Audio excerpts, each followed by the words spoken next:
Ladies and gentlemen, welcome to my channel, Kelly&Mark Show. The final seconds of the year ticked away beneath a sky stitched with fireworks, but inside the quiet glow of their living room, time seemed to slow. New Year's Eve had always been Mark Consuelos' favorite night, an ending and a beginning wrapped in one breath. This year, though, the air felt heavier, like a held sigh that refused to let go. Ripa stayed near the window, watching reflections of color ripple across the glass. She smiled, expecting Mark to come up behind her with his familiar warmth, the way he always did when the world felt loud. Instead, she heard him clear his throat, once, twice, each sound careful, rehearsed. "Kel," he said softly. She turned. Mark wasn't smiling. His eyes carried a sheen she recognized too well, the look that arrived only when truth demanded to be spoken. "What is it?" she asked, already stepping closer. Outside, a cheer erupted as another firework burst. Inside, Mark took her hands and held them like an anchor. "I've been carrying something," he began, voice trembling despite his effort to steady it. "I didn't want this night to be about anything but hope. But I can't step into a new year without being honest." Kelly's heart thudded. Honesty from Mark had always been gentle, but it was never small. "For months," he continued, "I've been pretending I'm fine, strong, unbreakable. I thought if I smiled hard enough, the cracks would seal themselves." Kelly searched his face, her own smile fading. "Mark, I'm tired," he confessed, the word breaking open like a door. "Not the kind sleep fixes. I've been waking up with this weight on my chest, fear, doubt, the pressure to always be on. I didn't want to worry you. I didn't want to disappoint anyone." The room seemed to tilt.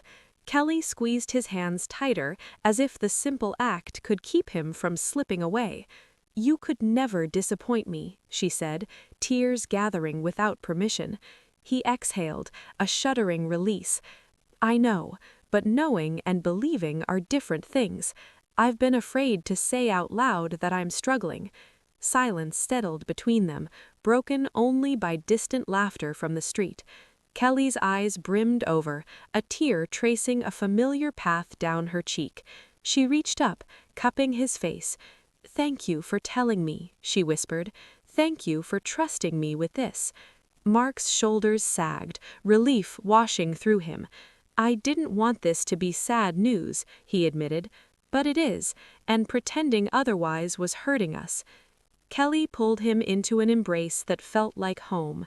"Sad news doesn't mean hopeless news," she said, her voice firm now. "It means we face it together." Outside, the countdown began. 10, 9, the world prepared to cheer, to kiss, to forget the ache of yesterday. Inside, Mark rested his forehead against Kelly's, grounding himself in her steady presence. "I'm scared," he confessed again, smaller this time. "So am I," Kelly replied honestly, "but I'm also proud of you." 3, 2, 1. The new year arrived with a roar, fireworks painting the sky in brilliant color. Mark and Kelly didn't rush to celebrate. They stood still, wrapped in each other, letting the noise pass around them like a storm that couldn't touch their center. "Happy New Year," Mark murmured. Kelly smiled through tears. "Happy New Year. We'll make this one about healing." Later, as the night softened and the city exhaled, they sat together on the couch, talking, really talking, about the months ahead, about boundaries, about rest, about asking for help without shame. Mark felt lighter than he had in a long time, not because the burden was gone, but because it was no longer his alone. Kelly leaned her head on his shoulder. "You don't have to be strong every second," she said gently. "You just have to be real." Mark kissed the top of her head, gratitude swelling in his chest. The sad news of the night hadn't shattered them. It had stitched them closer, thread by thread, into something resilient and true. As the first morning of the year approached, the fireworks faded, leaving behind quiet and possibility.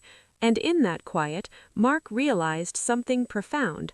Sometimes the bravest way to begin again is to admit you're hurting and let love do the rest.